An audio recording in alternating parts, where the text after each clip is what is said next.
Sa tatlo siya na lang isa. Binili na yung dalawa. Ito binili na din na ang aking pamangkin. Kukunin na yan masama yung panahon ngayon. Kahapon pa. Kaya hindi nadala sa kanila. Yan. Oo. Kada.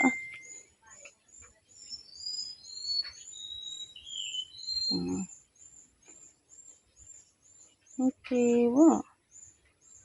Hindi lang may ano ka dun, may kasamahan ka dun. Yun. Hindi si Andy to. Tignan lang sila. Oh, wala ka na kapatid. Pinili ng kapatid. Okay?